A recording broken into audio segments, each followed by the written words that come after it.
Hi viewers, welcome to கைத்தொழில் போட்டுருவோம். இன்றைக்கி வந்து நம்ம பார்க்க போகிறது எதுன்னு பார்த்திங்கன்னா கொள்ளு பொடி எப்படி செய்யலான்னு பார்க்கலாம். இது வந்து உடல் எடையை வந்து குறைக்கிறதுக்கு வந்து ரொம்ப ஹெல்ப் பண்ணும். இந்த கொள்ளு பொடி வந்து இட்லி, தோசை, அது மட்டும் இல்லாமல் சாதத்துலேயும் வந்து நெய்யோ இல்லைன்னா நல்லெண்ணெய் ஊற்றி சாப்பிட்லாம். எப்படி பண்ணலான்னு பார்க்கலாம். வாங்க வீடியோக்குள்ளே போகலாம்.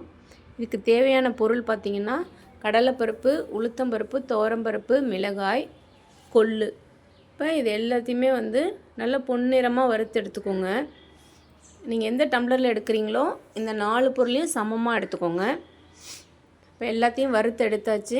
நம்ம சேனலை சப்ஸ்கிரைப் பண்ணாதவங்க சப்ஸ்கிரைப் பண்ணுங்கள், லைக் பண்ணுங்கள், ஷேர் பண்ணுங்கள்.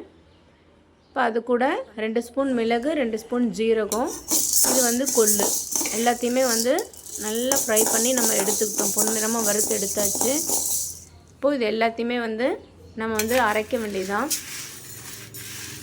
ரொம்ப ஈஸி. நம்ம வந்து மிளகாய் தூள்க்குன்னு வந்து நுணுக்கிற மாதிரி தான். இதை வந்து டெய்லி வந்து சேர்த்துக்கிட்டிங்கன்னா உடம்புக்கு வந்து நல்லது. இப்போ நம்ம அரைக்கிறது போது சால்ட் அதில் தேவையான அளவு, அப்புறம் வந்து பெருங்காயம், நான் என்கிட்ட தூள் பெருங்காயம் இருக்குன்னு அதை ஆட் பண்ணியிருக்கேன்.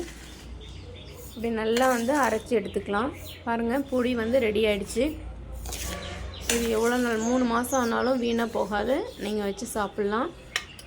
குழந்தைங்கள்லேருந்து பெரியவங்க வரைக்கும் எல்லாருக்கும் கொடுக்கலாம். நீங்களும் ட்ரை பண்ணுங்கள்.